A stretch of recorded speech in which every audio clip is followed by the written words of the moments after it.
இரவின் குரல் நேயர்கள் அனைவருக்கும் வணக்கம். நான் உங்கள் தோழன் ஆர்ஜே அரவிந்த். இப்போ நாம பார்க்க போறது டென்னிஸ் ஜெகன் அவர்கள் எழுதிய த்ரில்லர் கலந்த உயிர் தொடும் பயம் நாவலின் 4ஆம் பகுதி. முதல் 3 பகுதி இணைப்பு விளக்கம்ல கொடுத்திருக்கேன், மறக்காம பாருங்க. வாங்க கதைக்குள்ள போகலாம். காலேஜில் ஸ்பெஷல் கிளாஸ் லேட் ஆகிவிட்டதால் தான் ஏற வேண்டிய பஸ் நிறுத்தத்தை நோக்கி சென்று சித்ரா அதே இளைஞனை பார்த்தாள். பஸ் ஸ்டாப்பில் அவள் பார்வையில் படும்படியாக நின்றிருந்த அந்த இளைஞன் ரசனையோடு ட்ரெஸ் பண்ணியிருந்தான். சட்டை பையில் குளிர் கண்ணாடியின் ஒரு காது மட்டும் வெளியே பார்த்து கொண்டிருந்தது. சித்ராவை பார்த்ததும் அவனிடம் ஒரு பதட்டம். சாயங்கால நேரம் என்பதால் பஸ் ஸ்டாப்பில் நிறைய கூட்டம். 2 வாரமாகவே இந்த விஷயம் நடந்து கொண்டுதான் இருக்கிறது. அவள் காலேஜுக்கு வர டைம்ல அவன் வந்து பஸ் ஸ்டாப்பில் நிற்பது, காலேஜ் முடிஞ்சு போகும் டைம்ல கரெக்டா வந்து நிற்பது, பஸ் ஏறும் வரை பார்த்து கொண்டிருப்பது, சில நேரங்கள்ல அதே பஸ்ஸில் ஏறி பஸ் ஸ்டாண்ட் வருவது. என்னவோ சொல்ல முயற்சிக்கிறான். பாக்கெட்டில் இருந்து லெட்டர் எடுக்கிறான். அவன் கை படபடக்கிறது. உள்ளே வைத்து விடுகிறான். வேறு என்னவாக இருக்கும்? ரோமியோக்கள் ஐ லவ் யூ தான் சொல்வார்கள். வேறு பெருசாக என்ன இருக்க போகிறது? தினமும் பின்தொடர்ந்தாலும் ஒரு தடவை கூட மனம் சுளிக்கும்படி எதுவும் பண்ணியதில்லை, கலாய்த்ததில்லை. பஸ் ஸ்டாப்பில் கூட்டம் அதிகமாக இருப்பதால் நேரடியாக வந்து பேசுவதற்கு தயக்கப்படுகிறான். சித்ராவுக்கு அவனை பார்க்கும்போது கோபத்தை விட பரிதாபம் தான் ஏற்பட்டது. என் மேல் இவனுக்கு எப்படி காதல் ஏற்பட்டது? என்னை பற்றி என்ன தெரியும்? அக்காவே இன்னும் கல்யாணம் பண்ணி கொள்ளாமல் இருக்கிறான். அன்றைக்கு நான் அரவிந்துடன் பைக்கில் நெருக்கமாக போனதை வேறு பார்த்தான். பார்த்தும் புரியவில்லையா? அண்ணன்னு நினைச்சிட்டானோ என்னவோ தெரியலை. ரோட்டில் நடந்து சென்று கொண்டிருந்தாள். அரவிந்த் ஏன் 2 நாட்களாக பேசவில்லை? இன்றைக்கு அவன் ஷோரூமுக்கு கால் பண்ணி விட வேண்டியதுதான். மீனாட்சிபுரத்தில் அவர்களின் யமஹா டீலர்ஷிப் ஷோரூம் இருக்கிறது. அவன் அப்பாதான் பார்த்துக் கொள்கிறார். இருந்தாலும் அரவிந்தும் அவ்வப்போது கவனித்துக் கொள்வது உண்டு. அவளுக்கு 1 வருட சீனியர். ஹிந்து காலேஜை சேர்ந்தவன். இன்டர் காலேஜ் காம்படிஷனில் பார்த்துதான் பழக்கம் ஏற்பட்டது. பஸ் ஸ்டாப் இளைஞன் அவளை பார்த்து கொண்டுதான் இருந்தான். இன்றைக்கு இவனிடம் நேரடியாக பேசிவிட வேண்டியதுதான். ரோட்டை கிராஸ் பண்ணி பஸ் ஸ்டாப்புக்கு போவதற்காக சாலையின் மறுமுனையில் நின்றிருந்தாள். அவனைத்தான் பார்க்கிறாள் என்று தெரிந்ததும் அந்த இளைஞன் அவசரமாக வேறு பக்கம் பார்வையை திருப்பிக் கொண்டான். வாகனங்கள் ஓய்வதற்காக நின்றிருந்தவள் கொஞ்சம் போக்குவரத்து மெலிந்ததும் ரோட்டை கிராஸ் செய்து மறுபக்கம் சென்றாள். நேராக அவனை நோக்கித்தான் சென்றாள். அவன் பதட்டத்தில் கைக்குட்டை எடுத்து முகத்தில் ஒற்றிக்கொண்டான். அவன் கால்கள் தடுமாறின. அவனை நெருங்கி கூர்மையாக அவனை பார்த்தாள். சார், கொஞ்ச நாளாவே பார்க்கிறேன், நீங்க என்ன ஃபாலோ பண்றீங்கன்னு தெரியுது. உங்களுக்கு என்ன வேணும்? அவன் பதட்டமா? மேடம் வந்து நீங்க நான் சும்மா பதட்டப்படாம சொல்லுங்க. என்ன லவ் பண்றீங்களா? இல்ல, அது வந்து இதோ பாருங்க, ஆல்ரெடி நான் கமிட்டட். ஏற்கனவே ஒருத்தரை லவ் பண்றேன். அது போக என் குடும்பத்துல நிறைய பிரச்சனைகள் இருக்கு. சோ நீங்க என் பின்னால சுத்தி உங்க டைமையும் வேஸ்ட் பண்ண வேண்டாம். எனக்கு எந்த பிரச்சனையும் வர வேண்டாம். அதனால உங்ககிட்டயே நேரடியா பேசி கிளாரிஃபை பண்ணிடலாம்னு நினைச்சுதான் வந்தேன். தயவு செய்து புரிஞ்சுக்கோங்க, உங்க நல்லதுக்கு தான் சொல்றேன். பஸ் ஸ்டாப்ல நின்றவர்கள் அவர்கள் பேசுவதில் எந்த அக்கறையும் காட்டவில்லை. அவர்கள் பஸ் பிடித்து கிளம்பும் அவசரத்தில் நின்றிருந்தார்கள். இல்ல, அதுக்கு வரல. வேற எதுக்கு வந்தீங்க? சுற்றிலும் பார்த்தான். அவன் முகம் இறுக்கமாக இருந்தது. பின்னர், நான் சொல்றது ரகசியமா இருக்கட்டும். கடந்த ஒரு சில நாட்களாக உங்ககிட்ட இந்த விஷயத்தை எப்படியாவது சொல்லணும்னு நினைச்சுக்கிட்டே இருக்கேன். நேரடியா பேச முடியலன்னா லெட்டர்ல எழுதி கொடுத்துடலாம்னு லெட்டர் கூட எழுதி வச்சிருக்கேன் பாருங்க என்று எடுத்து நீட்டினான். சரி, அதான் பேசிட்டீங்களே, நீங்களே என்ன விஷயம்னு சொல்லுங்க. அவன் சொல்ல ஆரம்பித்தான். அவன் சொல்ல சொல்ல சித்ராவின் முக எக்ஸ்பிரஷன்கள் மாறியது. சற்று முன்னால் அவனுக்கு இருந்த பதட்டம் சித்ராவுக்கு தோற்றம் கொண்டது. என்ன சொல்றீங்க? நீங்க சொல்றது உண்மைதானா? நம்ப முடியலையே. பிரபாவதி போனில் யாரிடமோ பேசிக் கொண்டிருந்தாள். மறுமுனையில் சொல்லப்படும் தகவல்கள் அவ்வளவு நல்ல செய்தி இல்லை என்பது கேட்டுக்கொண்டிருந்த அவளின் முகம் போன போக்கை பார்த்தாலே தெரிந்திருக்கும். ஆனால் பார்ப்பதற்கு யாருமே இல்லை. முழு தகவலையும் கேட்டுவிட்டு போனை வைத்தாள். அவள் முகம் சுணங்கி போயிருந்தது. போன் பேசி முடித்ததும் பிரபாவதி பெட்ரூம் நோக்கி சென்றாள். கண்ணாடி முன்னால் உட்கார்ந்து மேக்கப் போட்டுக் கொண்டிருந்த ராகினி தலையில் வெறுப்பாக தட்டினாள். ஏண்டி, எப்ப பாரு சும்மா சீவி சிங்காரிச்சுட்டு வீட்டுக்குள்ளேயே உட்கார்ந்து தின்னு தூங்கிட்டே இருக்கியே? இதுக்கு பதிலா முத்துப்பாண்டி கிட்ட போய் சிரிச்சு பேசேன். உன் முறை பையன் தானே, போமா. அவன் எத்தனை ஊர்ல சின்ன வீடு வச்சிருக்கான், உனக்கு தான் தெரியுமே. பாதி சொத்தை சீட்டு சின்ன வீடுன்னு அழிச்சிட்டான். அவன் கூட பேசி பழகிறதுக்கு பாழுங்கணத்துல குதிச்சிருவேன். அடியே, அது எனக்கு தெரியாதா? உன் புருஷனும் உன்னை கைவிட்டுட்டான், பாண்டி பொண்டாட்டியும் விட்டுட்டு போயிட்டா. அவன் ஆளு கொஞ்சம் சோக்கு பேர் வழியா இருந்தாலும் நம்ம ரத்த சொந்தம். அவனுக்கு தான் நியாயப்படி உன்னை கட்டி வச்சிருக்கணும். ஆனா அவன் வேற ஒருத்திய கட்டிக்கிட்டதுனால பண்ண முடியல. இப்ப சும்மா தானே இருக்கான். அவனுக்கு உன்னை கட்டி வச்சுட்டா இருக்கிற பாதி சொத்தும் உனக்கு வந்துரும். நாளைக்கு என் காலத்துக்கு அப்புறம் உனக்கு ஒரு பிடிமானம் வேண்டாமா? இப்படியே தனி கட்டையா உன்னை விட்டுட்டு போனா என் கட்டை எப்படிடி வேகும்? ராகினி சலித்துக் கொண்டாள். பிரபாவதி, தண்டச்சோறு நான் சொல்றத செய். சரி, எனக்கு மேட்டு வீட்டுல ஒரு வேலை இருக்கு, நான் போயிட்டு வரேன் என்று சொல்லிவிட்டு வீட்டை விட்டு வெளியே கிளம்பினாள். மேட்டு வீடு. அதே நேரம் கவுன வீட்டுக்கு வெளியே பெரிய கருப்பன் பயபக்தியுடன் நின்றிருந்தார். கவுன வீட்டுக்குள் மந்திர உச்சாடனங்கள் கேட்டுக்கொண்டிருந்தது. சித்ராவும் அகல்யாவும் இன்னும் வீடு வந்து சேரவில்லை. கார்த்திகாவை மேட்டு வீட்டுக்குள்ளேயே இருக்குமாறு சொல்லியிருந்தார். அவள் மொபைல் போனில் பாட்டு கேட்டுக்கொண்டிருந்தாள். கவுன வீட்டுக்கு எதிரே மேட்டு தெருவில் நின்றிருந்த சிக்னி என்ன நடக்கிறது என்று ஆர்வமாக பார்த்து கொண்டிருந்தது. தெருவில் டாக்ஸி ஒன்று நின்றிருக்க அதற்கு பக்கத்தில் டிரைவர் யாருடனோ போனில் பேசிக் கொண்டிருந்தான்.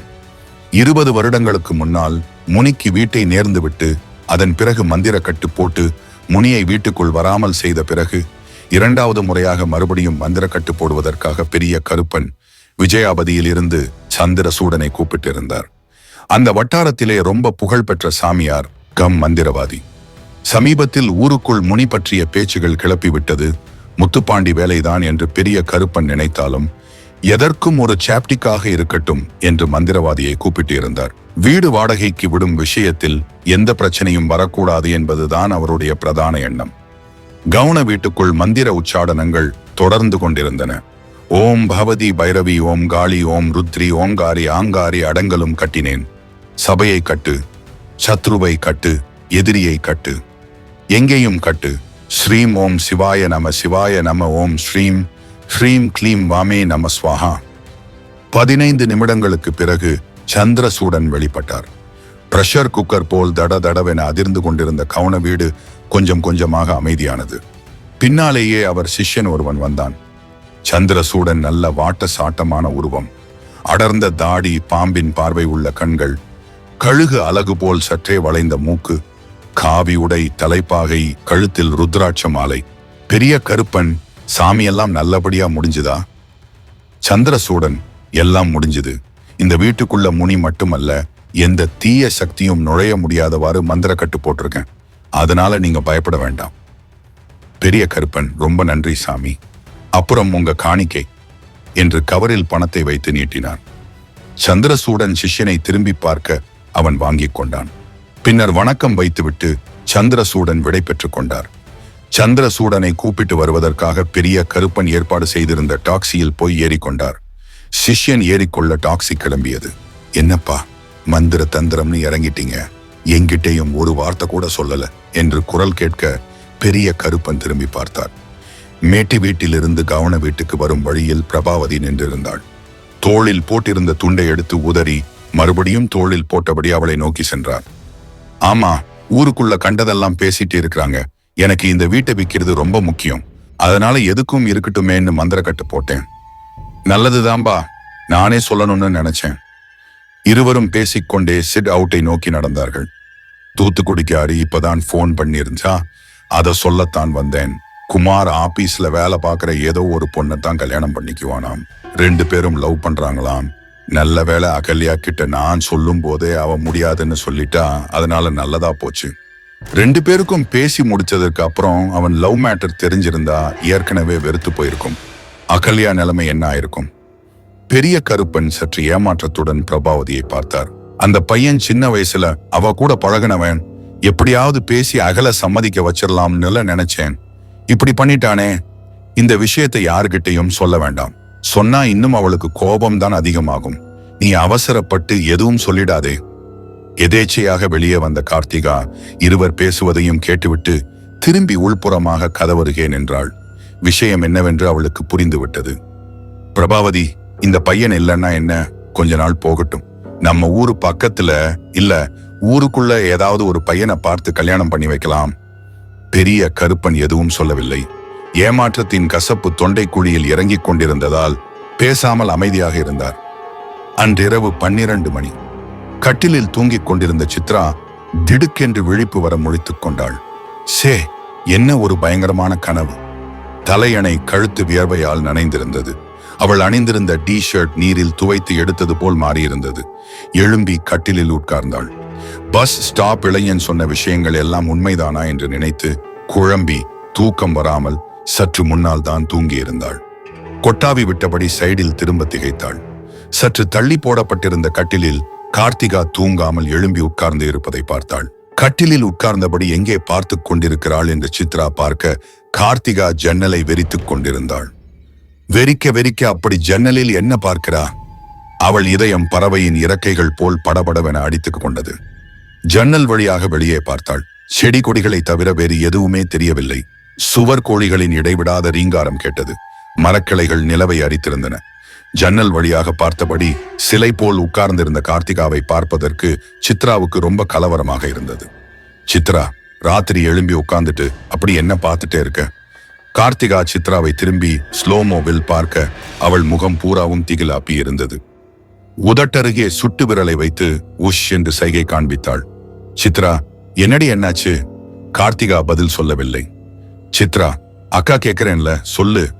கார்த்திகா முகம் பீதியில் வெளுத்து இருக்க எதுவும் பேசாமல் ஜன்னலை கை காட்டினாள். வெறும் இருட்டை பார்த்து கார்த்திகா பயப்படக்கூடியவள் இல்லையே. சித்ரா மறுபடியும் திரும்பி ஜன்னலை பார்க்க அவளுக்கு எதுவுமே வித்தியாசமாக தெரியவில்லை. அங்கு என்ன தாண்டி இருக்கு என்று கேட்டபடியே திரும்பி மறுபடியும் கார்த்திகாவை பார்க்க சித்ராவுக்கு தூக்கி வாரி போட்டது. 100% அதிர்ந்தாள். தொடரும். உங்களின் காற்றின் நிறம் கருப்பு 17. கட்டிலில் கார்த்திகாவை காணவில்லை. எங்கே போயிருப்பாள்? பரபரவென்று அவள் எங்கே என்று சித்ரா தேட கட்டிலுக்கு கீழே கார்த்திகா பதுங்கி இருந்தது. நைட் லேம்ப் வெளிச்சத்தில் தெரிந்தது. உஷ் உஷ் என்று சைகை காட்டிக் கொண்டிருந்தாள். நைட் லேம்பின் வெளிச்ச ரேகைகள் அவள் கண்களில் பிரதிபலித்தது. ஜன்னலுக்கு வெளியே என்னமோ இருக்கத்தான் செய்ய வேண்டும். இல்லாவிட்டால் எதற்கு இப்படி பயப்படப் போகிறாள்?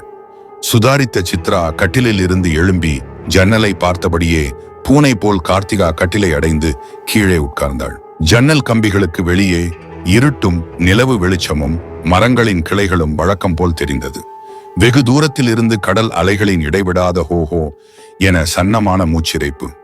ரஸ்தா காட்டில் முந்தி இருந்ததை விட நிறைய வீடுகள் வந்துவிட்டாலும் மேட்டு தெரு மாதிரி மரங்கள் அடர்ந்த பிரதேசத்தில் வீடு இருப்பதால் ஊருக்குள் இருக்கும் ஒரு உணர்வு வரவில்லை.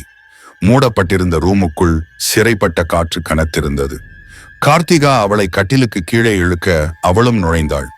சித்ரா கிசுகிசுப்பாக, பயந்து போய் ஒளிர அளவுக்கு என்னடியாச்சு? திருட்டு பசங்க யாராச்சும் பாத்தியா? கார்த்திகா இல்லை என்று தலையாட்டினாள். ஜன்னலுக்கு வெளியே என்னமோ இருக்கு. கார்த்திகா கிசுகிசுத்தாள். கட்டிலுக்கு கீழே பதுங்கியிருந்த சித்ராவின் கண்களுக்கு ஜன்னலுக்கு வெளியே எதுவும் தெரியவில்லை. கார்த்திகாவுக்கு உடல் பயத்தில் துடித்தது. மயிர்கால்கள் குத்திட்டு நின்றன. இதயம் படபடவென அடித்துக் கொண்டிருந்தது. பயம் அலை அலையாய் அவள் உடல் முழுவதும் பரவியிருந்தது. சித்ராவுக்கு எதுவும் தெரியவில்லை என்றாலும் கார்த்திகாவின் கண்களுக்கு நன்றாக தெரிந்தது. ஜன்னலுக்கு வெளியே பூச்செடிகளுக்கு பின்னால் இருட்டுக்குள்ளே இருட்டாய் காற்று போல் சுழன்று கொண்டிருந்தது. அந்த கருப்பு காத்துக்குள் தீக்கங்கு போன்ற 2 கண்கள், சிறிய கண்கள் அந்தரத்தில் மிதந்தன. பதுங்கிக் கொண்டாள். அந்திரத்தில் மிதந்து கொண்டிருந்த தீ கங்குகள் ஆக்ரோஷமாக மிதந்து கொண்டிருந்தது போல் அவளுக்கு தோன்றியது. ஜன்னலுக்கு வெளியே சித்ரா எவ்வளோ கூர்ந்து பார்த்தும் அவள் கண்களுக்கு தெரியவில்லை.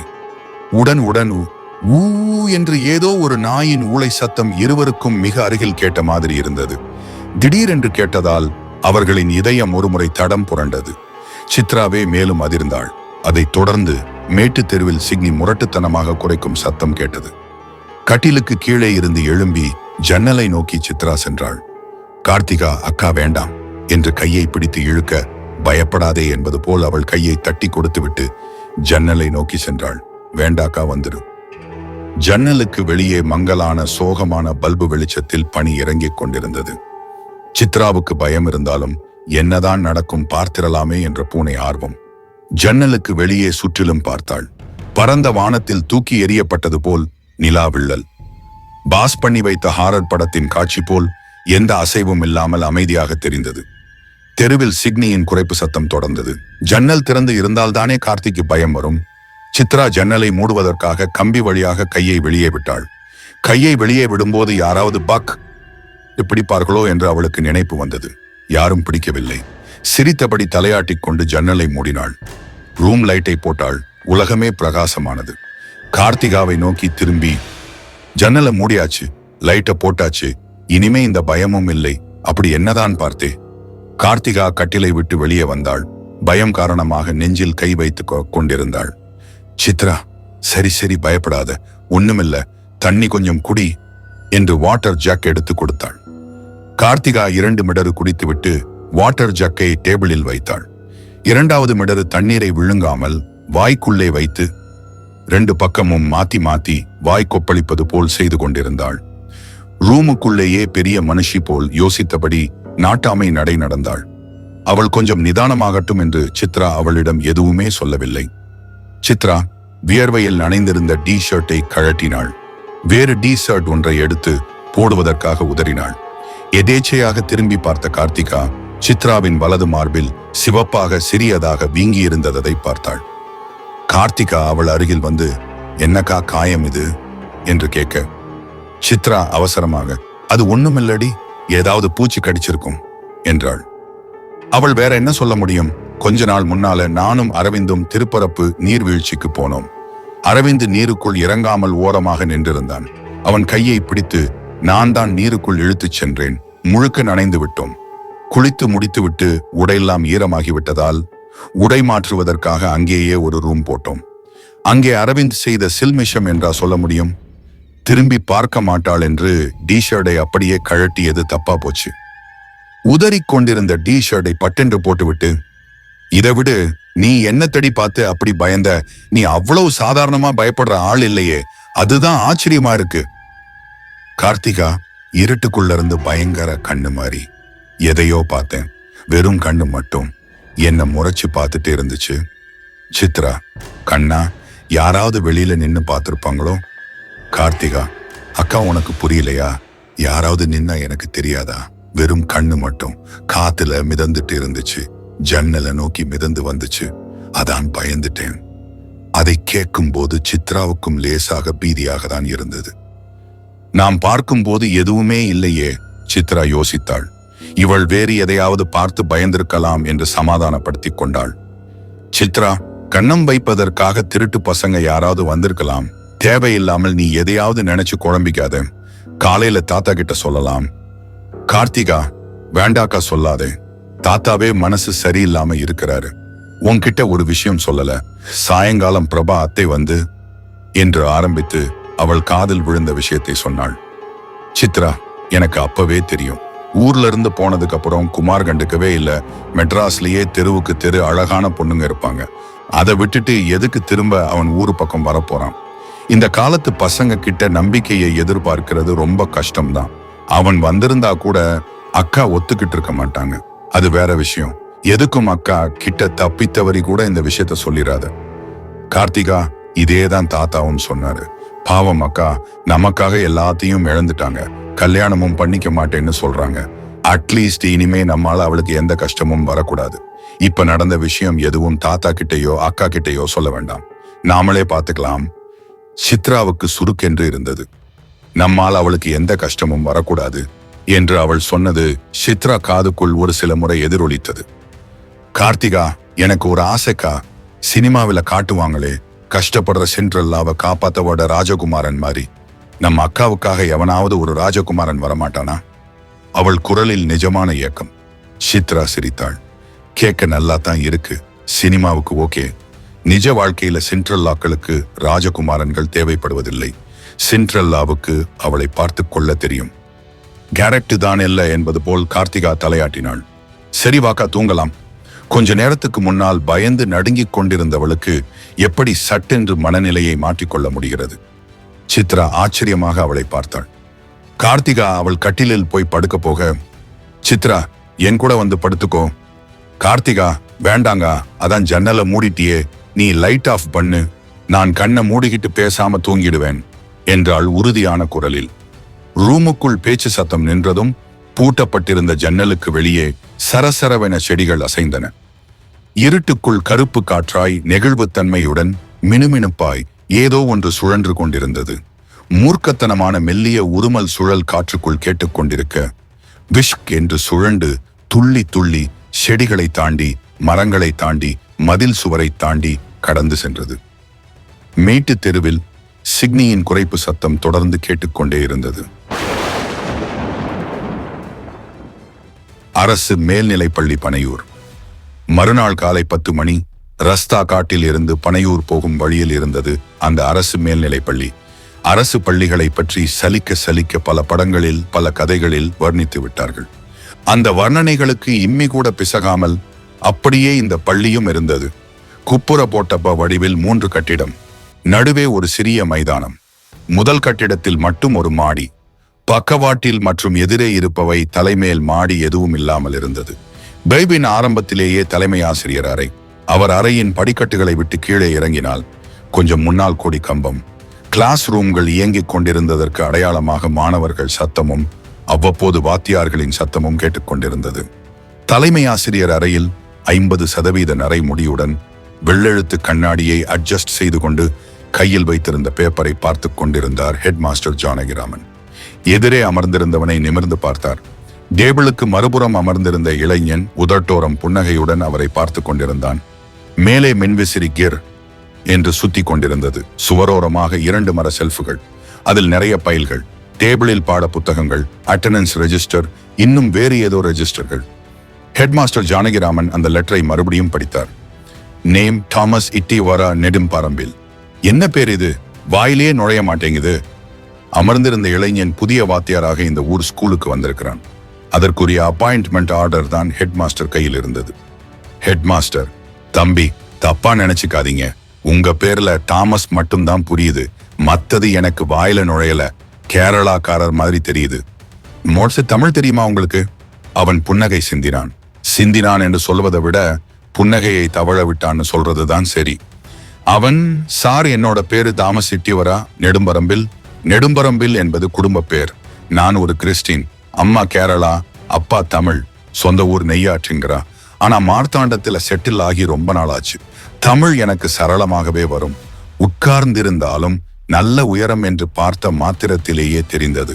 உறுதியான முகம், கூர்மையான பார்வை, கருமையான புருவங்கள், சற்று சிறிய மூக்கு, புஷ்டியான கன்னமேடுகள், கவர்ச்சிகரமான சிவந்த உதடுகள், ஆரோக்கியமான பற்கள். ஏதோ ஒரு மலையாள நடிகருக்கு இருப்பது போல் முகவாய் குழிவு. ஹெட்மாஸ்டருக்கு அவனை பார்த்ததும் இயல்பாகவே நல்லெண்ணம் தோன்றியது. தான் செல்லும் கூட்டங்களில் தனியாக தெரிவான், எல்லோரையும் தன் பக்கம் ஈர்த்து கொள்வான், கவர்ச்சியாக செயல்படுவான் என்று கூடவே இவை அனைத்தும் தோன்றியது. ஹெட்மாஸ்டர், எப்படி பனையூர் மாதிரி காஞ்சாங்காட்டுக்கு வாத்தியாரா வர சம்மதிச்சிங்க? தாமஸ், நான் எங்க சார் சம்மதிச்சேன்? போர்டுல ரெக்ரூட்மெண்ட் ஆர்டர் கொடுக்கும் போதே கிராம பள்ளிக்கூடம் ஏதாவது ஒன்றில் 2 வருஷமாவது வேலை பார்க்கணும்னு எழுதி வாங்கிட்டாங்க. மார்த்தாண்டத்துல தான் போஸ்டிங் கேட்டேன், கொடுக்கல. டிஇஓ வரைக்கும் போய் பார்த்தேன், ஒன்னும் நடக்காததுனால வேற வழி இல்லாம வந்தேன்.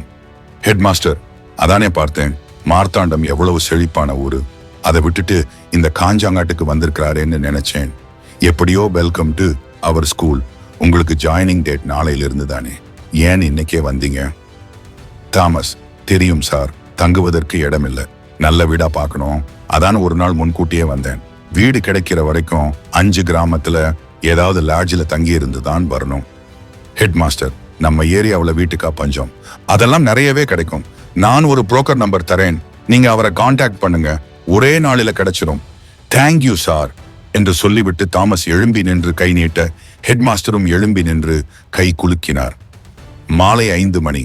கவுன வீட்டின் முன்னால் திருமுடியும் தாமஸும் நின்றிருந்தார்கள். திருமுடி, இதுதான் சார் நான் சொன்ன வீடு, கவுன வீடுன்னு சொல்லுவாங்க, ஊருக்குள்ள பேசுறதெல்லாம் பெருசா எடுத்துக்காதீங்க. ரொம்ப நாளா ஒரு வீடு பூட்டி போட்டிருந்தா ஏதாவது பேச்சு வரத்தான் செய்யும். வீட்டுக்கு சொந்தக்காரர் எனக்கு ரொம்ப வேண்டப்பட்டவரு, பக்கத்துல இருக்கிற அந்த வீட்டுல தான் இருக்கிறாரு, அத மேட்டு வீடுன்னு சொல்லுவாங்க. அவருக்கு 3 பொண்ணுங்க, ரொம்ப நாளா வீடு பூட்டி போட்டு சும்மா கிடக்குதுன்னு எங்களை மாதிரி ஒரு சில பேர் சொல்ல போய் தான் வாடகைக்கு விட ஒத்துக்கிட்டார். திருமுடி போனை எடுத்து பேசினான். ஆமாங்க ஐயா, கூட்டிட்டு வந்துட்டேன், அருமையான இடம், பனையூர் ஸ்கூல்ல வாத்தியாரு, வீட்டு முன்னாலதான் நிக்கிறோம், நீங்க சாவி எடுத்துட்டு கவுன வீட்டுக்கு வந்துருங்க. திருமுடி தாமஸை பார்த்து, சொல்லிட்டேன் வந்துருவாரு, இந்த மாதிரி ஒரு பெரிய வீடு உங்களுக்கு இந்த சுற்று வட்டாரத்துல இவ்வளவு கம்மி வாடகையில கிடைக்காது. கம்மி வாடகைக்கு கிடைக்கிறதுனால லேசு பாசா நினைச்சிடாதீங்க. ஒரு காலத்துல இந்த 2 வீடும் தான் இந்த சுற்று வட்டாரத்திலேயே பிரபலமான வீடுகள். எல்லாம் கல்யாணங்களும் கவுன வீட்டுல தான் நடக்கும். இப்பதான் ஊருக்கு 4 திருமண மண்டபம் வந்துடுச்சே, ஆள் யாரும் இல்லாமல் சும்மா பூட்டி போட்டிருக்கிறாங்க. அவ்வளவுதான், வேற ஒரு விஷயம் இல்ல. ஐயா சும்மா யாருக்கு வேணாலும் வாடகைக்கு விட்டுற மாட்டார். நீங்க வாத்தியாருங்கிறதால ஒத்துக்கிட்டாரு. தாமஸ் கவுன வீட்டை ஏறிட்டு பார்த்தான். ரகசியங்கள் அனைத்தும் ஒளித்து வைத்துக் கொண்டு திருட்டு மொழி முழிக்கும் குற்றவாளியைப் போல்தான் கவுன வீடு தோன்றியது. தாமஸ் முகத்தில் வீடு பிடிக்காதது மாதிரி திருப்தியின்மை தெரிந்தது. தாமஸ் முகத்தில் வெளிப்பட்ட அதிருப்தியை திருமுடி பார்த்ததும், இவ்வளவு பெரிய வீடு, குறைஞ்ச வாடகை, இந்த சுற்று வட்டாரத்திலேயே கிடைக்காது. உங்களுக்கும் ஸ்கூலுக்கு போயிட்டு வர்றதுக்கு வசதியா இருக்கும். பைக் எடுத்தீங்கன்னா 10 நிமிஷத்துல ஸ்கூலுக்கு போயிடலாம் என்றான். தாமஸ் பதில் சொல்வதற்குள், வணக்கம் தம்பி என்று குரல் கேட்க தாமஸ் திரும்பி பார்த்தான். பக்கத்து வீட்டின் கேட்டை திறந்து கொண்டு பெரியவர் ஒருவர் வெளிப்பட்டார். மரியாதை நிமித்தம் தாமஸும் திரும்பி வணக்கம் வைத்தான். என் பேரு பெரிய கருப்பன், 2மே நம்ம வீடுதான். தாமஸின் பெயர், ஊர், இன்ன பிற விஷயங்களை விசாரித்து தெரிந்து கொண்டார். பின்னர், தம்பி நீங்க வாத்தியாரு, உங்ககிட்ட பொய் சொல்ல விரும்பல, என்ன பிரச்சனை என்பதை சுருக்கமா சொல்றேன். ஊருக்குள்ள முனி நடமாட்டம் இருக்குங்கிறது ரொம்ப காலமா பேச்சு அடிபட்டு இருக்கிற ஒரு விஷயம் என்று ஆரம்பித்து 20 வருஷத்துக்கு முன்னால் நடந்த முனி பிரச்சனை, சொத்து பிரச்சனைகள், கவுன வீட்டை மறுபடியும் முத்துப்பாண்டி கேட்பது, சிமெண்ட் கம்பெனிக்காரர்கள் நிலங்களை வளைக்க பார்ப்பது, அதனால் முத்துப்பாண்டி மறுபடியும் முனி பிரச்சனையை கிளப்பிவிட்டது என்று அனைத்தையும் சுருக்கமாக சொன்னார். பிரச்சனைகளை கேட்கும் போது தாமஸ் முகத்தில் திகைப்பும் சலிப்பும் வந்து வந்து விலகியது. மேலும், ஆதரவு இல்லாம இருக்கிற என்னுடைய 3 பேத்திகளுக்கும் இந்த வீட்டை வித்துதான் ஏதாவது நான் செய்யணும். அதற்காக இந்த வீட்டுல எந்த பிரச்சனையும் இல்லைன்னு நிரூபிக்கணும். அதான் வாடகைக்கு விடுறதுக்கு நான் ஒத்துக்கிட்டேன். இதுதான் உண்மை. என்னை பொறுத்த வரைக்கும் முனி பிரச்சனையோ பேய் பிரச்சனையோ எதுவுமே வீட்டுல கிடையாது. எல்லாம் முத்துப்பாண்டியன் வேலை. உங்க பார்த்த உடனே எனக்கு நல்ல குடும்பத்து புள்ளன்னு தோணுச்சு. அதனாலதான் எல்லா உண்மையும் சொன்னேன். இதுக்கு மேல நீங்க வாடகைக்கு வர்றதும் வராததும் உங்க விருப்பம். தாமஸ் திருமுடியை திரும்பி பார்த்தான். திருமுடி, யோவ் கிழவா, அருமையான ஒரு பார்ட்டியே, இதை பேசி கூட்டிட்டு வந்தேன், இப்படி உண்மைய சொல்லி கெடுத்துட்டியே. பார்வை பார்த்தான். தாமஸ், சார் நீங்க உண்மைய சொன்னதுக்கு ரொம்ப நன்றி. எனக்கு கொஞ்சம் டைம் கொடுங்க, நான் யோசிச்சு சொல்றேன். நான் கிளம்பட்டுமா? அவரிடம் விடை பெற்று கிளம்பினான். திருமுடியும் அவன் பின்னால் சென்றான். பெரிய கருப்பன் முகத்தில் சலனம் இல்லாமல் இருவரையும் பார்த்து கொண்டே நின்றார். திருமுடி, என்ன சார் வீடு பிடிக்கலையா? தாமஸ், பெரியவர் பெருந்தன்மையா உண்மைய சொல்றாரு, அவருக்காகவாவது தங்கலாம் தான். ஆனா நம்ம வீட்டை விட்டு தனியா இவ்வளவு தூரம் வந்திருக்கோம். பேய் பிரச்சனை இருக்கிற வீட்டில் தங்கணுமா? இருவரும் பேசிக்கொண்டே போவது பெரிய கருப்பனுக்கு சன்னமாக கேட்டது. ரோட்டோரமாக நிறுத்தியிருந்த அவனின் பைக்கில் ஏறி தாமஸ் கிக்கரை மிதித்து ஸ்டார்ட் செய்தான். திருமுடி பைக் பின்பக்கம் ஏறிக்கொண்டான். பைக் மேட்டு தெருவில் இருந்து வலது பக்கமாக திரும்பி கீழ தெரு பெரிய வீதியில் நுழைந்தது. பைக் மேட்டு தெருவின் வலது பக்கமாக திரும்பிய அடுத்த ஒரு சில நொடிகளில் அகல்யா இடது பக்கத்தில் இருந்து மேட்டு தெருவுக்குள் நுழைந்தாள்.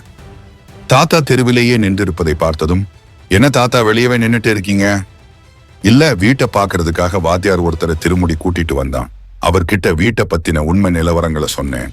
அவரு கொஞ்சம் பயந்துட்டாரு போல, அதனால யோசிச்சு சொல்றேன்னு சொல்லிட்டு கிளம்பிட்டாரு. அகல்யா, தாத்தா விடுங்க, நீங்க பண்ணதுதான் சரி, நாம உண்மைய சொல்லிட்டோம், அப்புறம் அவங்க விருப்பம். பெரிய கருப்பன், நீ எங்க போயிட்டு வர? அகல்யா, சந்தனமேரி அக்கா வீடு வரைக்கும் போயிட்டு வரேன். அவங்க பையன் 4ஆம் கிளாஸோட படிப்பை நிறுத்தி 2 வருஷம் ஆச்சு. அதான் 5ஆம் கிளாஸ்ல சேர்க்கலாமான்னு கேட்டாங்க. நான் ஸ்ட்ரைட்டா 6ஆம் கிளாஸ்லயே சேர்க்கலாம் பேசி பார்க்கிறேன்னு சொல்லிட்டு வந்தேன். என்ன தாத்தாவும் பேத்தியும் தெருவுல நின்னு பேசிட்டு இருக்காங்க, எந்த கோட்டையை பிடிக்க திட்டம் போடுறீங்க என்று குரல் கேட்க இருவரும் திரும்பி பார்த்தார்கள். சுந்தரராமன் வாத்தியார், அகல்யா, ஆமா, கோட்டையை பிடிக்கதான் திட்டம் போடுறாங்க. வாத்தியாருக்கு வாயை திறந்தாலே கிண்டல் தான். உங்க கூட்டாளி வந்துட்டாரு, நான் கிளம்புறேன். வீட்டை நோக்கி சென்றாள். சிக்னி அவள் பின்னாலேயே ஓடியது. அகல்யா அங்கிருந்து நகர்ந்ததும், ராமன் வாத்தியார், வந்தது யாரு? கவுன வீட்டை பார்க்க வந்த ஆளா? கருப்பன், ஆமாப்பா, ஆனா ஏனோ வீட்டை பார்த்ததும் அந்த பையனுக்கு பிடிக்கல போல, அப்புறமா சொல்றேன்னு கிளம்பிட்டான். வாத்தியார், கருப்பு நான் சொல்றேன்னு தப்பா நினைச்சுக்காத. என்னதான் நீ வீட்டுக்கு பூஜை போட்டாலும் என்னமோ சரியில்லைன்னு தான் எனக்கு தோணுது. வீட்டை வாடகைக்கு விடுவதையும் விற்கிறதையும் கொஞ்சம் ஓரங்கட்டி வச்சா நல்லதுன்னு நினைக்கிறேன். நம்ம ஊர்ல அங்கொன்னும் இங்கொன்னுமா ஒரு சில சம்பவங்கள் நடந்திருக்கு. ஊர்க்காரங்களை பொறுத்தவரையில அது சம்பந்தமில்லாத சம்பவங்கள். இவ்வளவு நாள் இல்லாத முனி ஓட்டம் பற்றிய பேச்சு ஊருக்குள்ள மறுபடியும் ஆரம்பிச்சிருக்கு. ஒரு சம்பந்தம் இருக்கு.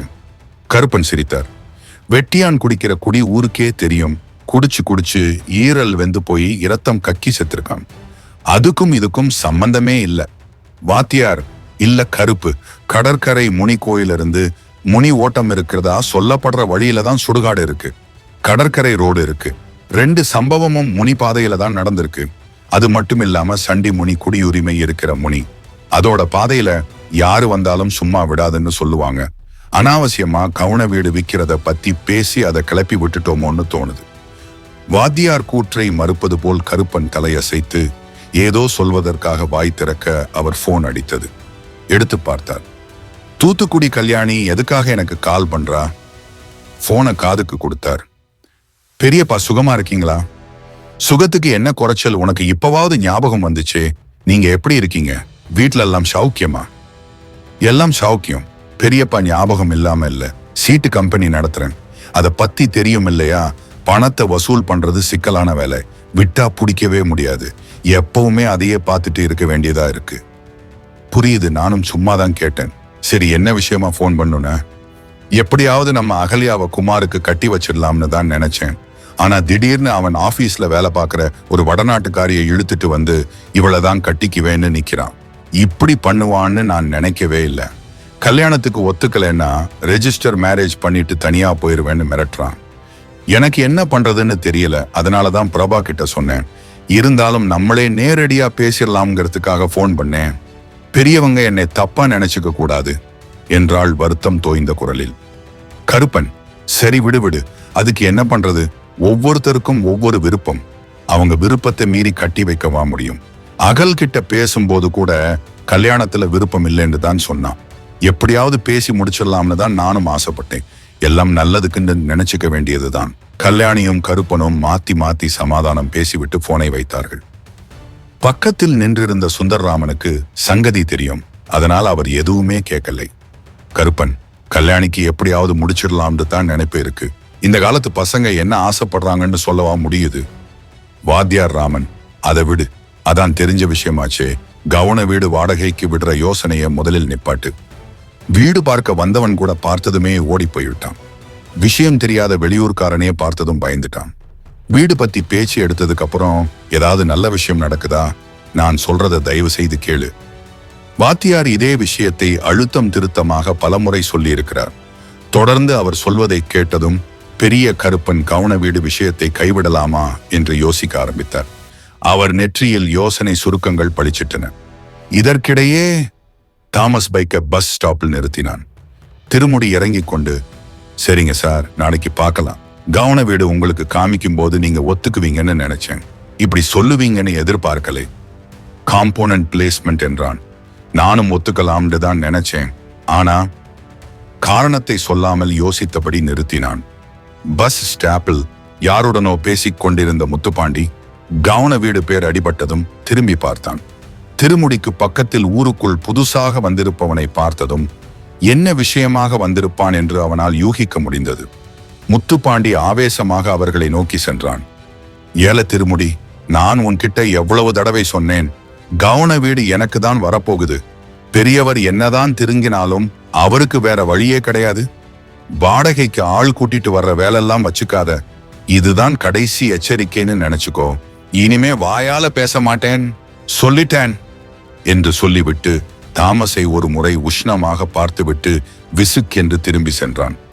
திருமுடி தாமஸிடம், இவன்தான் பெரியவரோட மூத்த பேரன் முத்துப்பாண்டி. முனி பிரச்சனையை கிளப்பி விட்டது இவன் வேலையாத்தான் இருக்கும்னு பெரியவர் சந்தேகப்படுகிறார். இவன் எப்பவுமே இப்படித்தான். இத பெருசா எடுத்துக்காதீங்க. தாமஸ் முகம் இறுக்கமானது. யோசித்தபடியே தலைமுடியை கோதிக்கொண்டான்.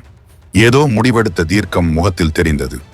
தாமஸ் திருமுடியை பார்த்து, பைக்ல ஏறு, மறுபடியும் அந்த பெரியவரை போய் பார்க்கலாம். திருமுடி ஒரு நொடி புரியாமல் அவனை பார்க்க மறுநொடி உற்சாகமாக ஏறிக்கொண்டான். அவனுக்கு புரிந்து போனது. தாமஸ் பைக்கை திருப்பி கீழ தெருவுக்குள் புகுந்து மேட்டு தெருவை நோக்கி பைக்கை ஓட்டினான். கீழ தெருவில் பேசிக் கொண்டிருந்த ஒரு சில பெண்கள் போகும்போதும் வரும்போதும் தாமஸை தகவல் தெரிந்து கொள்ளும் ஆர்வத்துடன் பார்த்தார்கள். யாருப்பா இது? நெடுநெடுன்னு உயரமா ஜெயம் ரவி மாதிரி இருக்கிறது. யாரது ஜெயம் ரவி? சந்தோஷ் சுப்பிரமணியம் படம் பார்க்கலையா? பைக்கின் ஆரோக்கியமான தட தட சத்தத்தை கேட்டதும் மேட்டு தெருவில் பேசிக் கொண்டிருந்த கருப்பனும் வாத்தியாரும் திரும்பி பார்த்தார்கள். பைக்கை ஓரமாக நிறுத்திவிட்டு தாமஸும் திருமுடியும் அவர்களை நோக்கி சென்றார்கள். தாமஸ், சார் யோசிச்சு சொல்றேன்னு சொன்னேனே, யோசிச்சுட்டேன். நாளையிலிருந்தே உங்க வீட்டுக்கு குடி வரலாம்னு நினைக்கிறேன். பாக்கெட்டில் இருந்து பணத்தை எடுத்து, இந்தாங்க சார் அட்வான்ஸ் தொகை. கருப்பனும் வாத்தியாரும் ஒருவரை ஒருவர் ஆச்சரியமாக பார்த்து கொண்டார்கள். பின்னர் கருப்பன் தயக்கமாக அட்வான்ஸ் தொகையை வாங்கிக் கொண்டார். திருமுடி அவர்களின் ஆச்சரியத்தை போக்கும் விதத்தில் நானும் சாரும் பஸ் ஸ்டாப்பில் நின்னுட்டு இருந்தோம். முத்துப்பாண்டியும் நின்னுட்டே இருந்தான். சாரை வாடகைக்கு தான் கூட்டிட்டு வந்தேன்னு தெரிஞ்சுக்கிட்டான் போல இருக்கு. இனிமே வாடகைக்கு யாரையுமே கூட்டிட்டு வரக்கூடாதுன்னு மிரட்டினான். சார் என்ன நினைச்சாரோ தெரியல, நேரா பைக்கை திருப்பி வந்து உங்க கையில வந்து அட்வான்ஸ் கொடுத்துட்டார் என்றான். கருப்பன் தாமஸை ஏறிட்டு பார்க்க, சார் இங்கே பேய் பிரச்சனை கிடையாது, அவன்தான் பிரச்சனைன்னு அவன் மிரட்டினதுமே தெரிஞ்சு போச்சு. அதான் வீட்டை விட்டுறக்கூடாதுன்னு உடனடியாக வந்து அட்வான்ஸ் கொடுத்தேன். பெட்டி படுக்கைன்னு பெருசா எதுவும் இல்ல, துணிகளும் புத்தகங்களும் கொஞ்சம் பாத்திரங்களும் தான். நாளைக்கே வீட்டுக்கு வந்துடுறேன். கருப்பன், ரொம்ப சந்தோஷம் தம்பி, வீட்டுக்குள்ள போய் பார்க்க வேண்டாமா? தாமஸ், அதெல்லாம் எதுக்குங்க, நான் ஒண்டிக்கட்டை, எனக்கு ஒரு ரூம் கிடைச்சாலே போதும். இவ்வளவு பெரிய வீடு தாராளம். அது மட்டும் இல்லாம உங்க நேர்மையான பேச்சு எனக்கு ரொம்ப பிடிச்சிருக்கு. உண்மைய சொல்லணும்னா அதுக்காக தான் திரும்பி வந்தேன் என்று சொல்லிவிட்டு வசீகரமாக சிரித்தான். சுந்தரராமன் தாமஸை பரிதாபமாக பார்த்து கொண்டிருந்தார். அவர் மைண்ட் வாய்ஸ், எவ்வளவோ சொல்லி பார்த்தாச்சு, இதுக்கு மேல அவங்க தலையெழுத்து பிரகாரம் தான் நடக்கும். பாவம், பார்த்தா நல்ல பையன் மாதிரி தெரிகிறான், என்னெல்லாம் நடக்க போகுதோ? அவர் யோசித்த வேளையில் பெருமூச்சு ஒன்று தப்பித்து வெளிப்பட்டது. தாமஸ் கவன வீட்டை ஒருமுறை திரும்பி பார்த்தான். வீடு சமத்து பிள்ளை போல் அப்பாவியாக அவனை பார்த்தது. சமத்து பிள்ளைகளாக நடிப்பவர்கள்தான் சில சமயம் பயங்கர வினை பிடித்தவர்களாக இருப்பார்கள். மறுநாள் காலை மேட்டு வீட்டில் காலை நேர பரபரப்பு. அகல்யா யாருடனோ போனில் சத்தமாக பேசிக் கொண்டிருக்க, சித்ரா கிச்சனில் பாத்திரங்களை உருட்டி கொண்டிருந்தாள். அன்றைக்கு இரவு நடந்த சம்பவத்துக்கு பிறகு ரூம் ஜன்னலை சித்ரா மறக்காம பூட்டி விடுவாள். கார்த்திகா முன்னால் உடையும் மாற்றுவதில்லை. தூங்கி எழும்போதே என்னமோ சரியில்லை என்று கார்த்தி உணர்ந்தாள். லேசாக முதுகு வலி, இடுப்பு கடுப்பு இருந்தது. போச்சு, இன்னைக்கு பீரியட்ஸ் போல இருக்கு என்று தெரிந்து போனது. ஜன்னலை திறந்து வைத்து தலை சாய்த்தபடி மரங்களை வெறித்து பார்த்து கொண்டிருந்தாள். அவள் எதிர்பார்த்தபடி நடக்கவும் செய்தது. ஜன்னலின் கண்களுக்கு வெளியே வழக்கமான பூச்செடிகள் தான், வழக்கமான மரங்கள் தான். அதில் வழக்கம் போலவே சில குருவிகள் கீச்சிட்டு கொண்டிருந்தன. குருவி கவனிப்பு அவளின் வாடிக்கையான விஷயம். குருவிகள் சத்தத்தை விட அதன் நிசப்தம் அதிகமாக அவள் காதில் விழுந்தது. குருவிகள் எங்கிருந்தோ கொண்டு வந்த தானியங்களை மரக்கிளையில் வைத்து கொத்தி தின்னும் அழகில் அவள் மனசினுள்ளும் தானியங்கள் தூவப்பட்டன. கார்த்தி, எவ்வளவு நேரம் கூப்பிடுறேன், காதுல விழலையா? இதுவும் வழக்கமான சித்ராவின் கத்தல் தான். பாத்திரங்கள் கழுவுவதற்காக கூப்பிடுகிறாள். இவ ஒருத்தி என்று சலித்தபடி கிச்சனை நோக்கி சென்றாள். போகும் வழியில் அகல்யா ரூமில் இருந்து வெளிப்பட கார்த்திகாவை பார்த்துவிட்டு, ஏண்டி முகம் அசதியாயிருக்கு, கண்ணு மொழியெல்லாம் அசந்தி இருக்கு. ஒரே செகண்டில் அக்கா முகத்தின் மாற்றங்களை கவனித்து விட்டாள். ஒண்ணுமில்ல, ராத்திரி ஒழுங்கா தூங்கலையா? அதெல்லாம் தூங்கினேன்கா, மாசம் வர்ற வலிக்கா, கூடவே இன்னைக்கு முதுகு வலி, அடிச்சு போட்ட மாதிரி அசதியா இருக்கு, எரிச்சலா வருது. தெம்பு இல்லாதவளாக அக்காவை கட்டிப்பிடித்து அவள் மார்பில் தலை சாய்த்தாள். அவளை அணைத்துக் கொண்டு தலையை வாஞ்சையாக வருடிவிட்ட அகல்யா, என்னமோ நேத்திக்கு வயசுக்கு வந்த மாதிரி சொல்றியே, இதான் மாசம் வருது, இன்னும் சின்ன பிள்ளையாட்டம் சலிச்சுக்கிற. நீ சின்ன பொண்ணு கிடையாது, பெரிய பொண்ணு. இனிமே இப்படித்தான் இருக்கும், எல்லாம் தாங்கிக்கணும். போய் தலைக்கு குளிச்சுட்டு வா, சித்ரா கிட்ட வெந்தய கஞ்சி வச்சு தர சொல்றேன். சே, மாசத்துல இந்த 3 நாள் மட்டும் இல்லைன்னா எவ்வளவு சந்தோஷமா இருக்கும். பேசாம பையனா பிறந்திருக்கலாம். அவள் குரலில் ஏகப்பட்ட எரிச்சல். பேடு இருக்கல்ல, போன மாசம் தானே வாங்கி தந்தேன், இன்னும் தீந்திருக்காதே. இருக்குக்கா, என்ன உனக்கு இந்த மாசம் 20 நாள்லயே வந்துடுச்சா? பதில் சொல்லாமல் சடைவாக அக்காவை கட்டிப்பிடித்து அவள் முதுகுக்கு பின்னால் கை கோர்த்தபடி கார்த்திகா நின்றிருக்க, அவளை சமாதானப்படுத்தி பாத்ரூமுக்கு போக சொல்லிவிட்டு அகல்யா சமையலறைக்கு சென்றாள். வேலையாயிருந்த சித்ராவை பார்த்து வெந்தய கஞ்சி போற்று என்றாள். அக்கா, எனக்கு ஏற்கனவே லேட் ஆயிருச்சு, பஸ்ஸ விட்டுருவேன், வைடி 10 நிமிஷம் ஆகுமா என்று அகல்யா சொன்னதன் பின் சித்ராவால் மறுபேச்சு பேச முடியவில்லை. கார்த்திகா காக்கா குளியல் போட்டுவிட்டு ட்ரெஸ் சேஞ்ச் பண்ணிவிட்டு சமையலறைக்குள் நுழைந்தாள். சித்ரா பரபரப்பாக இயங்கிக் கொண்டிருந்தாள். என்னக்கா பண்ணிட்டே இருக்க? குளிச்சுட்டியா? கஞ்சி போட்டிருக்கேன், குடி. கஞ்சி அப்புறமா குடிக்கிறேன். டிப்பன் ரெடியா? சித்ரா அவளுக்கு முதுகு காட்டி நின்று ஏதோ வேலை செய்து கொண்டிருந்தாள். ரெடி ஆயிட்டே இருக்கு. அப்ப இன்னைக்கு ஸ்கூலுக்கு போக மாட்டேன். இப்பவெல்லாம் என்னென்னமோ நாப்கின் விளம்பரம் எல்லாம் போடுறானுங்க. அதை வச்சுட்டு பொண்ணுங்க டான்ஸ் ஆடுறாங்க, ஓடுறாங்க, பிளைட் ஓட்டுறாங்க. நீ என்னடானா பீரியட்ஸ் வந்துச்சுன்னா இதான் சாக்குன்னு 2 நாளைக்கு ஸ்கூலுக்கு போகாமல் படுத்துகிற. அப்படியே உலக அதிசயமா இவளுக்கு மட்டும்தான் வர்ற மாதிரி. கார்த்திகா சித்ரா வேலை செய்து கொண்டிருப்பதற்கு ஏற்ப அவளின் பின்புறம் நளினமாக அசைவதை பார்த்தாள்.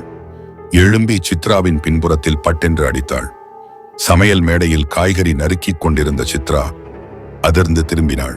அடி கழுத என்று அடிப்பதற்காக கையை ஓங்கினாள். அடிக்கவில்லை. இருவருக்கும் இது வழக்கமான செயல்தான். பேசாம வேலையை பாருக்கா. இன்னும் டிஃபன் ரெடியா இல்லை, பேச்சுதான் ஜாஸ்தியா இருக்கு. காலை 11 மணி மேட்டு வீட்டில் காலை நேர பரபரப்பு ஓய்ந்து அகல்யா வெளியே சென்றிருக்க சித்ரா காலேஜுக்கு சென்றிருந்தாள். பெரிய கருப்பன் சிற்றூரில் உட்கார்ந்து வரிக்கு வரி பேப்பரை படித்துக் கொண்டிருந்தான். கார்த்திகா படுக்கையில் உருக்களித்து சாய்ந்தபடி படித்திருந்தாள். அசதி முழுமையாக அவளை ஆட்கொண்டிருந்தது. ஒரு குட்டி தூக்கம் போட்டு எழும்பினால் மட்டுமே அவளால் அசதியிலிருந்து விடுபட முடியும் போல தோன்றியது. ஏதேதே யோசித்துவிட்டு அப்படியே தூங்கி போனாள். ஒரு டெம்போ ஆட்டோ கவன வீடு முன்னால் வந்து நிற்க சத்தம் கேட்டு பெரிய கருப்பன் பேப்பரை மடித்துவிட்டு வெளியே வந்து எட்டி பார்த்தார். தாமஸ் தான் பெட்டி படுக்கையோடு வந்து இறங்கியிருந்தான். கூடவே திருமுடியும் இருந்தான். பெரிய கருப்பன், வாங்க வாங்க, இப்பவே வந்துட்டீங்களா? இருங்க, சாவி எடுத்துட்டு வரேன் என்று சொல்லிவிட்டு சாவியை எடுப்பதற்காக உள்ளே சென்றார். கவன வீடு குளிர்ந்திருந்தது. மேட்டு தெரு மரங்கள் காரணமாக வெயிலால் அதிகமாக பாதிக்கப்படவில்லை. பெரிய கருப்பன் சாவியை எடுத்து வந்தார். தோட்டத்து வழியாக கவன வீட்டுக்குள் நுழையும் வாசலுக்கு வந்து சேர்ந்தார்.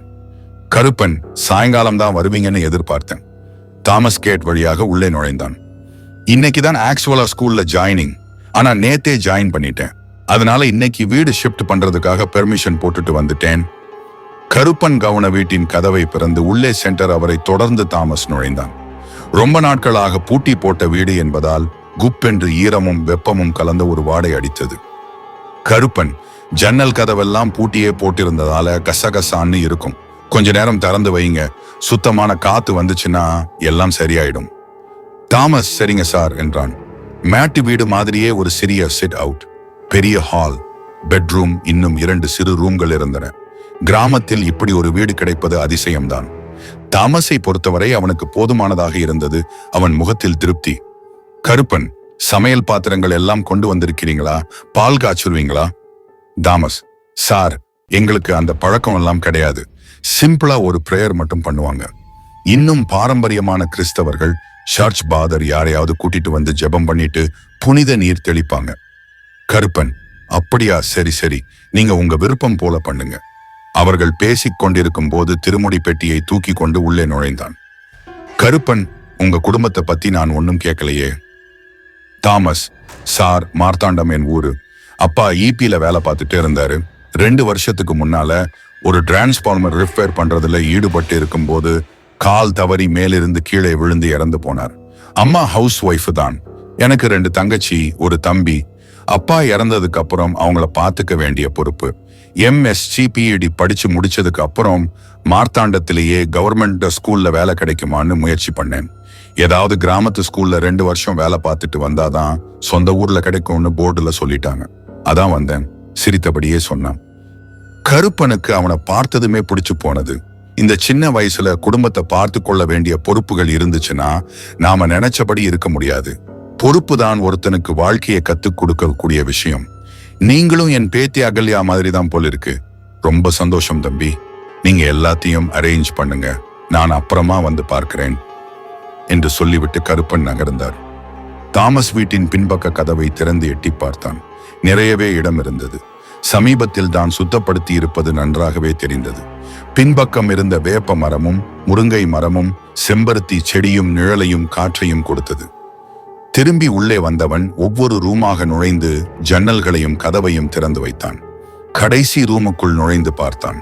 ஈரமாக இருக்கும் அறையில் இருக்கும் ஒரு பிரத்யோக வாசனை ஈரமில்லாத அந்த அறையிலும் அடித்தது. பழைய மர சாமான்கள், நாற்காலிகள் ஒன்றிரண்டு கிடந்தது. ஜன்னலை திறந்து வைத்தான். மரங்கள் காரணமாக ரூம் அறை இருட்டில் இருந்தது. சுவரோரமாக இருந்த சுவிட்சை போட்டான். லைட் எரியவில்லை. கரண்ட் இல்லையா? திரும்பி வெளியே நடக்கப் போனவன் அப்படியே நின்றான். பின்னால் யாரோ பார்த்து கொண்டிருப்பது போல் ஒரு குறுகுறுப்பு. யாரோ அல்லது எதுவோ. மார்புக்குள் பொத்தி வைக்கப்பட்ட இதயம் துடிதுடிப்பாக இயங்கியது. அவன் மயிர்கால்கள் பயத்தில் சிலிர்த்தன. சித்ரா கிளாஸுக்கு போகாமல் காலேஜ் கேம்பஸ்குள்ளேயே கேண்டீனில் இருந்தாள். காலையில் பஸ்ஸை மிஸ் பண்ணியதால் வருவதற்கும் லேட் ஆகிவிட்டது. சரியாக வந்திருந்தால் கூட அவளுக்கு கிளாஸுக்கு போவதற்கு மனசில்லை. ஃபர்ஸ்ட் ஹவர் நடந்து கொண்டிருப்பதால் கேண்டீனில் அவ்வளவாக கூட்டமில்லை. அரவிந்த் மொபைல் 3 நாட்களாக ஸ்விட்ச் ஆஃப் என்று வருகிறது. கடைக்கு போன் செய்தால் வேறு யாரோ எடுக்கிறார்கள். ஒருவேளை அன்றைக்கு பஸ் ஸ்டாப் இளைஞன் சொன்னது உண்மையா? அரவிந்தை பார்த்தால் அப்படி நடக்கக்கூடியவன் போல் தெரியவில்லை. அன்றைக்கு அவன் சொன்னது மறுபடியும் மனதிற்குள்ள டெலிகாஸ்ட் ஆனது. சிஸ்டர், என் பேரு, ஊரு இதெல்லாம் உங்களுக்கு தேவையில்லை. உயிர் உள்ள மொட்டை கடுதாசின்னு நினைச்சுக்குங்க. ஆனா உங்களுக்கு நல்லது செய்யற மொட்டை கடுதாசி. அரவிந்த் எனக்கு நல்ல பழக்கம். ராஜேஷ் தியேட்டர் முன்னால ஒரு நாள் பைக்ல உங்களையும் அவனையும் பார்த்தேன். நல்ல குடும்பத்து பொண்ணு மாதிரி தெரிஞ்சது. அன்னையிலிருந்து உங்களை எப்படியாவது கண்டுபிடிச்சு எச்சரிக்கணும்னு முயற்சி பண்ணினேன். சமீபத்துல தான் நீங்க இந்த காலேஜ்னு தெரியும். எப்படி கண்டுபிடிச்சேன், என்ன ஏதுன்னு கேட்காதீங்க. அரவிந்த் நல்லவன் இல்ல. உங்கள மாதிரி நிறைய பொண்ணுங்களோட அவனுக்கு பழக்கம் இருக்கு. அவனை பொறுத்த வரைக்கும் விதவிதமா பொண்ணுங்க கூட பழகணும், ஜாலியா இருக்கணும். நிச்சயமா உங்களை கல்யாணம் பண்ணிக்க மாட்டான். எனக்கு நல்லா தெரியும். நான் கண்கூடாக பார்த்திருக்கேன். அதனால அவன்கிட்ட இருந்து விலகிக்கிறது தான் உங்களுக்கு நல்லது. சித்ரா சந்தேகமாக குழப்பமாக, உங்களுக்கு என்ன அவ்வளவு அவன் அக்கறைன்னு கேக்குறீங்களா? தேவையில்லைதான். உங்களை முதல் தரம் பார்க்கும்போது என் தங்கச்சி மாதிரி தெரிஞ்சது. ஆதி முகவெட்டு. அதனால்தான் வந்து சொன்னேன். கேட்பதும் கேட்காததும் உங்க விருப்பம். Good bye. அவன் கண்கள் லேசாக கலங்க மேற்கொண்டு எதுவும் பேசாமல் பஸ் ஸ்டாண்டு நோக்கி செல்லும் சாலையில் நடந்தான். கொஞ்ச தூரம் சென்றதும் திரும்பி பார்த்தான். சித்ரா அவனையே பார்த்து கொண்டிருந்தாள். கேண்டீன் டேபிள் மேல் தலை சாய்த்து அப்படியே படுத்தாள். அவனை பார்த்தால் சும்மா கோல் இழக்கிவிட்டு ஆட்டையை கலைக்கும் கூட்டத்தை சேர்ந்தவன் போல் தெரியவில்லை. அவன் பேச்சில் கண்களில் உண்மை தெரிந்தது. அவனை சந்திப்பதற்கு ஒரு சில நாட்களுக்கு முன்னால் தான் சித்ராவும் அரவிந்தும் திருப்பரப்பு ஃபால்ஸுக்கு சென்றிருந்தார்கள். லாட்ஜில் முதல் இரவு சம்பவம் நிறைவேறியிருந்தது. இதற்காகவா என்னுடன் பழகினான்? ஒரு முறை சம்பவம் நிறைவேறிய பிறகு ஏன் போனை எடுக்க மாட்டேங்கிறான்? ஒரு தடவையே முடிந்து போகிற விஷயமா இது? அவன் கண்களில் தெரிந்தது காதல் இல்லையா? வெறும் பாலியல் ஈர்ப்பு தானா? இன்னமும் அந்த இளைஞன் சொன்னது பொய்யாக இருக்க கூடாதா என்றுதான் அவள் நினைத்துக் கொண்டிருந்தாள். ஆனால் எல்லோரும் சொல்வது போல் விதிதான் வலியதாயிற்று. அதே நேரம் ரூமுக்குள் நின்றிருந்த தாமஸ் திரும்பி பார்த்தான். ரூமுக்குள் யாருமே இல்லை என்பது தெளிவு, மிக தெளிவு. பின்னர் எனக்கு ஏன் இந்த குறுகுறுப்பு? ஜன்னலை நோக்கி சென்றான். ஜன்னல் வழியாக வெளியே பார்த்தான். சுவர் ஓரமாக மரங்கள். பின்பக்க காம்பவுண்டின் ஒரு மூலையில் இருந்த குரோட்டன்ஸ் செடி பக்கத்தில் உற்று நோக்கினான். அங்கே என்னவோ அசைவு நிகழ்ந்த மாதிரி இருந்தது. ஏதோ வேகமாக கடந்து சென்றது போல் அசைவு. மூலையில் கிடந்த ஏதோ கிழிந்த காகிதம் ஒரு முறை காற்றில் புரண்டது. வேப்ப மரத்தின் இலைகள் காற்றில் அசைந்து கொண்டிருந்தது. வேப்ப மரத்தின் மேல் வெயில் பட்டு அதன் ஊடாக பாய்ந்த கதிர்கள் மண்ணில் நிழல்களை உற்பத்தி செய்திருந்தது. கிளைகளின் நிழல்கள் காற்றில் அசைந்திருக்கலாம். இப்போதும் அசைந்து கொண்டிருந்தது. அதை நான் தவறாக புரிந்து கொண்டிருக்கலாம். தாமஸ் சிரித்தபடி திரும்பி ரூமை விட்டு வெளியே வந்தான். திருமுடி எல்லா பெட்டிகளையும் பேக்குகளையும் எடுத்து வைத்து விட்டு, எல்லாத்தையும் எடுத்து வச்சிட்டேன். ஆட்டோக்காரன் 200 ரூபாய் கேட்டான். தாமஸ் 500 ரூபாய் எடுத்து கொடுத்து, மீதியை வச்சுக்கோ என்றான். திருமுடி தலையை சொரிந்தபடி, என்ன சார் அவ்வளவுதானா என்றான். தாமஸ், இன்னும் நான் ஏடிஎம்ல பணம் எடுக்கல, நாளைக்கு உனக்கு கண்டிப்பா தர்றேன். திருமுடி ஓகே சார் என்று மகிழ்ச்சியாக நகர்ந்தான். தாமஸ் பெட்டிக்குள் இருந்து ஜார்ஜியார் படத்தையும் சந்தியா கப்பர் படத்தையும் எடுத்து ஹாலில் எங்கே மாட்டலாம் என்று பார்த்தான். ஏற்கனவே மேல் பக்க சுவரில் நடுநாயகமாக அடித்து வைக்கப்பட்ட ஆணிகள் இருந்தது. நல்லதா போச்சு என்று அதில் மாட்டினான். இதற்கிடையே ஜன்னல் பக்கமாக கீச் கீச் என்ற கீச்சொலியை கேட்டு தூங்கிக் கொண்டிருந்த கார்த்தி முழித்தாள். எழும்பி உட்கார்ந்து சோம்பல் முறித்தாள். இடுப்பு கடுப்பு இப்போது கொஞ்சம் பரவாயில்லை. ஜன்னல் பக்கமாக நின்றிருந்த அக்கா குருவி அவளை பார்த்து அதி உற்சாகமாக கத்தி கொண்டு இருந்தது. கார்த்தி, நீதான் என்னை எழுப்பி விட்டியா? கீச் கீச் என்று பதில் உரைத்தது. உள்ளே வரட்டுமா என்று கேட்காமல் ரூமுக்குள் நுழைந்த குருவி இங்குமங்கும் பறந்தது. கார்த்திக்கு விளையாட்டு காட்டுவது போல் பறந்து கொண்டிருந்தது. எதிர்பாராமல் சுழன்று கொண்டிருந்த ஃபேனின் இறக்கையில் அடிபட்டு பொத்தென விழுந்தது. ஐயோ! கார்த்திகா பதறி போனாள். ஓடிப்போய் அந்த அக்கா குருவியை தூக்கினாள். தலையை அசைத்தபடி நெளிந்து கொண்டிருந்தது. நடுநடுங்கிக் கொண்டிருந்த அந்த குருவியை பார்த்ததும் அவள் மனம் உருகியது. நல்ல வேளை சாகவெல்லாம் இல்லை. ஓடிக்கொண்டிருந்த ஃபேனை பார்த்து முறைத்தாள். குருவியை மெல்லமாக தடவி கொடுத்தாள். பின்னர் கட்டில் மேல் வைத்துவிட்டு அரங்கு வீட்டுக்குள் சென்றாள். இன்னொரு கூடையை எடுத்து அதில் இருந்த பொருட்களை இன்னொரு கூடைக்குள் கொட்டிவிட்டு ரூமுக்கு கொண்டு வந்தாள். குருவியை அதற்குள் வைத்து மேலே இருந்த வயர் மூடியை கீழிறக்கி மூடினாள். சற்று முன்னால் சந்தோஷ கீச்சுகளை எழுப்பிக் கொண்டிருந்த குருவி சத்தங்களை தொலைத்துவிட்டு தலையசைப்பையும் நிறுத்தியிருந்தது. பரிதாபமான நிலையில் இருக்கும் இந்த குருவி எப்படி பிழைக்கப் போகிறதோ? கார்த்திகா மனதின் இளகிய பகுதிகள் ரொம்பவே வலித்தது. பணம் கொடுத்து ஆட்டோக்காரனை வழி அனுப்பிவிட்டு வந்த திருமுடி, போட்டோல யார் சார் இது? எங்கேயோ பார்த்த மாதிரி இருக்கு அப் என்று கேட்க, தாமஸ், ஒருத்தர் எங்க ஊரு பாதுகாவலர், இன்னொருத்தர் எங்க குடும்ப பாதுகாவலர். இங்கிலீஷ்ல சொல்றதா இருந்தா செயின்ட் ஜார்ஜ் அப்புறம் செயின்ட் ஜேம்ஸ். இந்துக்களுக்கு குலதெய்வம்னு சொல்றது மாதிரி கிறிஸ்தவர்கள் பாதுகாவலர்கள்னு சொல்லுவாங்க. திருமுடி, சரி அதெல்லாம் இருக்கட்டும். புதுசா இப்பதான் வீட்டுக்கு குடி வந்திருக்கீங்க. புதுசா வேலையில வேற சேர்ந்திருக்கீங்க. என்ன நல்ல விஷயம் நடந்தாலும் பார்ட்டி வைக்கிறது தான் சம்பிரதாயம். பார்ட்டி எப்ப வைப்பீங்க? தாமஸ், பார்ட்டின்னா எப்படி? சரக்கு பார்ட்டியா? திருமுடி தமிழ் எழுத்து ஈயே தேயும் அளவுக்கு இழித்தான். ஆமா சார், நாங்க வேற என்ன கேட்க போறோம்? தாமஸ், எனக்கு இந்த தம்மு தண்ணி பழக்கம் இல்லை. குடிக்கிற மத்தவங்களையும் நான் ஆதரிக்கிறது இல்லை. பார்ட்டி வைக்கிற அபிப்பிராயமும் இல்லை. வேணும்னா நல்ல ஹோட்டலுக்கு கூட்டிட்டு போய் பிரமாதமா சாப்பாடு வாங்கி தரேன். அதுவும் பார்ட்டி தானே? திருமுடி யோசித்தான். இது கூட ஓகே தான். ஏதாவது 5 ஸ்டார் ஹோட்டலுக்கு கூட்டிட்டு போய் இதுவரைக்கும் வாழ்க்கையில பார்க்காத ஐட்டமா வாங்கி சாப்பிடலாம். அவன் யோசிப்பதை பார்த்துவிட்டு, தாமஸ், 5 கிராமத்திலேயே நாகர்கோவில்லையோ 5 ஸ்டார் ஹோட்டல் கிடையாது, தெரியுமில்ல? திருமுடி எம்வி மைண்ட் வாய்ஸ்ல நினைச்சது இவருக்கு எப்படி தெரியும்? தாமஸ் சிரித்தான். மைண்ட் வாய்ஸ்ல நினைச்சது இவருக்கு எப்படி தெரியும்னு யோசிக்கிறியா? திருமுடி அதிர்ந்தான். தாமஸ், நான் என்ன சந்திரமுகி ரஜினிகாந்தா? சும்மா குத்துமதிப்பா சொன்னேன். திருமுடி, அதானே பார்த்தேன். தாமஸ், கம்மிங் சண்டே போகலாம். இப்ப எனக்கு ஸ்கூலுக்கு போகணும். சாயங்காலம் ஃப்ரீயா இருந்தாவா? ஓகேவா? இருவரும் வீட்டை விட்டு வெளியே வந்தார்கள். கதவை பூட்ட போனவன், தாமஸ், சார் கிட்ட சொல்லிட்டு போயிருவோம் என்றான். திருமுடி, சரிங்க சார், அப்ப நான் போயிட்டு அப்புறமா வரேன் என்று விடைபெற்று கிளம்பினான். தாமஸ் செடி வேலியை கடந்து மேட்டு வீட்டை நோக்கி நடந்தான். சிட் அவுட்டிலேயே கருப்பன் உட்கார்ந்து இருந்தார். தாமஸை பார்த்ததும் சிரித்தார். தாமஸ், சார், நான் கொண்டு வந்த பூட்டை போட்டுக்குவா? நீங்க போட்டிருக்கிற பூட்டு சாவி வேணுமா? கருப்பன், அதெல்லாம் வேண்டாம், நீங்களே வச்சுக்கோங்க. தாமஸ், வீட்ல கரண்ட் வரல, யாரையாவது எலக்ட்ரீஷியனை கூட்டிட்டு வந்து செக் பண்ண சொல்லுங்க. கருப்பன், எலக்ட்ரீஷியன் எதுக்கு? என் பேத்தி அகல்யாவே பாத்துருவா. அவள் வந்ததும் சொல்றேன். பனையூர் ஸ்கூல்ல சொந்தக்கார பையனை சேர்த்து விடுறது சம்பந்தமா போயிருக்கா? நீங்க வேலை பார்க்கிற ஸ்கூல் தான். பையன் உடம்பு சரியில்லாமல் படிப்பை பாதியில விட்டுட்டான். இப்ப படிக்க ஆசைப்படுறான். அவர்கள் பேசிக் கொண்டிருக்கும் போதே கூடையை தூக்கி கொண்டு வெளியே வந்த கார்த்தி தாத்தாவை பார்த்து, தாத்தா, ஃபேன்ல குருவி அடிபட்டு விழுந்துருச்சு. ரொம்ப பாவமா இருக்கு. சீக்கிரம் செத்துடும் போல் இருக்கு என்று அழும் குரலில் சொன்னாள். தாமஸ் மட்டும் இல்லை என்றால் இந்நேரம் ஒப்பாரி வைத்திருப்பாள். வெளிநபர் இருப்பதால் அழுகையை அடக்கிக் கொண்டாள். தாத்தா அவளை பார்த்து சிரித்துவிட்டு தாமஸை பார்த்து, இவ என் கடைசி பேத்தி கார்த்திகா. இன்னைக்கு உடம்பு சரியில்லாமல் ஸ்கூலுக்கு போகல. காக்கா, குருவி, மைனா எதையுமே விடுவதில்லை. வெளியே ஒரு நாய் நிக்குதே, இவளோட சிஷ்யன் தான் அது. கண்களில் நீர் தழும்ப நின்றிருந்த கார்த்திகாவை பார்த்ததும் தாமஸுக்கு மனசு கேட்கவில்லை. எங்க குருவியை காட்டு பாப்போம் கார்த்திகா மூக்கை உறிஞ்சியபடி கூடையை திறந்து குருவியை காட்டினாள். கூடைக்குள் கையை விட்டு ஜாக்கிரதையாக குருவியை தாமஸ் எடுத்தான். குருவியின் இறகுகளை பார்த்தே அது ஒரு பெண் குருவி என தெரிந்து கொண்டான்.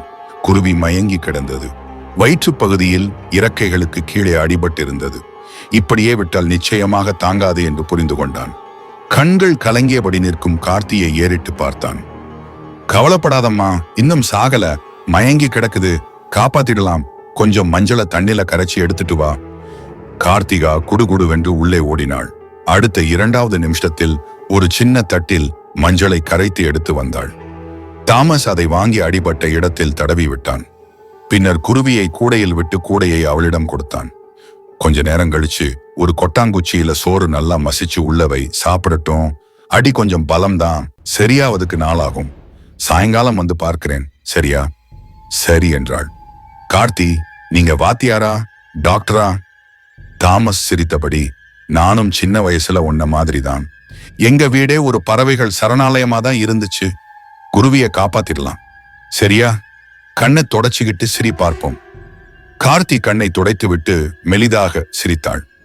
தாமஸ், குட் கேர்ள் என்று அவள் கன்னத்தில் தட்டிவிட்டு பெரிய கருப்பனை பார்த்து, ஸ்கூலுக்கு போகணும், வரேன் சார் என்று சொல்லிவிட்டு கவன வீட்டை நோக்கி சென்றான். கார்த்தி கண்களில் மத்தாப்பு மின்ன அவனை பார்த்து கொண்டிருந்தாள்.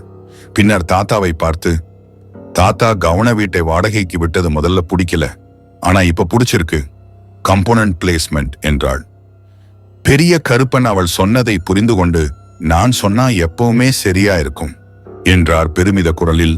கவன வீட்டின் கதவை பூட்டிவிட்டு தாமஸ் கிளம்பினான். அவன் கேட்டருகே சென்றதும் வீட்டுக்குள் தட்டார் தட்டார் என்று பெருஞ்சத்தம். கேட்டருகே சென்றவன் நின்றான். என்னடா சத்தம் இது? அதுவும் ஆள் இல்லாத வீட்டுக்குள். வீட்டின் கதவை திறந்து கொண்டு உள்ளே நுழைந்தான். ஹாலுக்கு சென்றவன் சுற்றிலும் பார்க்க திடுக்கிட்டான். சுவரில் மாட்டி வைத்திருந்த 2 பாதுகாவலர்களின் போட்டோக்களும் சொல்லி வைத்தது போல் கீழே விழுந்து கண்ணாடி சில்லு சில்லாக நொறுங்கி இருந்தது.